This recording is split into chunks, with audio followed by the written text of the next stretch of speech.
Let's get a quick take around the table on the passing of Muhammad Ali and the global reaction to his legacy. Of course, Patty Calhoun from Western, he's being laid to rest, really, I think, as we speak, in his hometown of Louisville, Kentucky.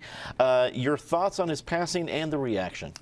Well, really, when you look at his life, he was the greatest. When you saw what energy he brought as the young Cassius Clay, what hope he brought to an entire community, and in fact the world, people who had never thought they could be as famous. And then when he took the conscientious objector stand to go into Vietnam, I mean, really, really remarkable man who deserves all the airtime he's getting now, unlike some. Mm-hmm. David Kopel from the Independence Institute and DU Law School. Muhammad Ali had connections in Denver and really around the world. We don't come across people like this very often in our lifetimes. Your thoughts?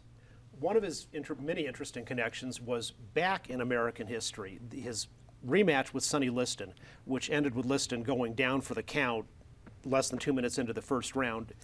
Ali had predicted he was going to pull a surprise in the first round and people should come to the fight early because it might not last long.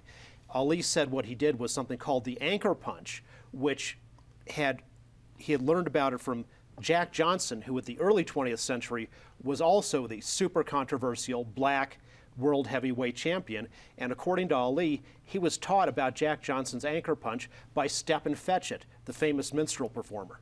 Wow, you always give grade A history kind of stuff right here in Carter South. Thanks to our friend David Kopel. Eric Sonderman, political analyst, joins us.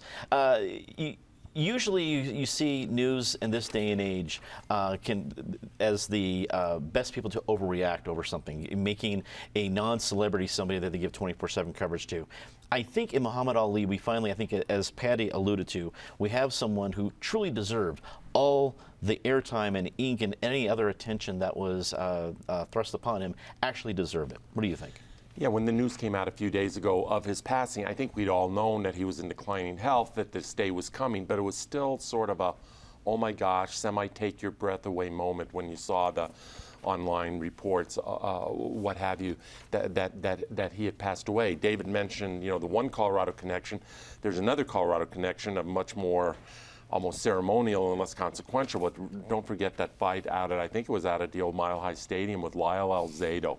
I think that was in the waning years, and obviously a less than serious fight. But he was a cultural icon in his prime. He remained a cultural icon, and his death has become somewhat of a cultural moment, not just in this country, but around the world. He was that face that was recognizable basically across humanity, races, continents, you name it.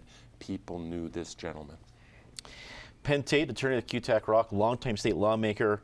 Like I said, it's been hard to exaggerate the impact of the legacy of Muhammad Ali, especially when you think about the global perspective. We have a Denver connection all the way around the world. What would you like to add to the conversation? Float like a butterfly, sting like a bee, rumble, young man, rumble. It sort of epitomizes his life, and it really encapsulates the legacy that he's left behind. He's a three-time world champion. He took all comers. He didn't have a perfect record, but he survived defeat and came back and rebounded. He really defined the times in this country in that he was a conscientious objector to the Vietnam War, and he wasn't like a lot of people. He didn't flee to Canada. He didn't take college deferment to avoid the draft. He just stood up and said, I'm opposed and I'm not going. He ended up losing his crown and losing prime years in his career, but what was most important was when he converted to Islam and talked about this, his was not a conversion of convenience.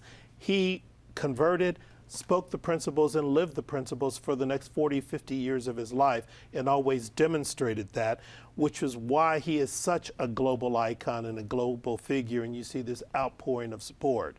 He promised he preached the principles of peace and tolerance and togetherness, but he wasn't hesitant to say, in America we have a race issue where there's inequality, there's injustice, and that has to be confronted and it has to be dealt with and addressed.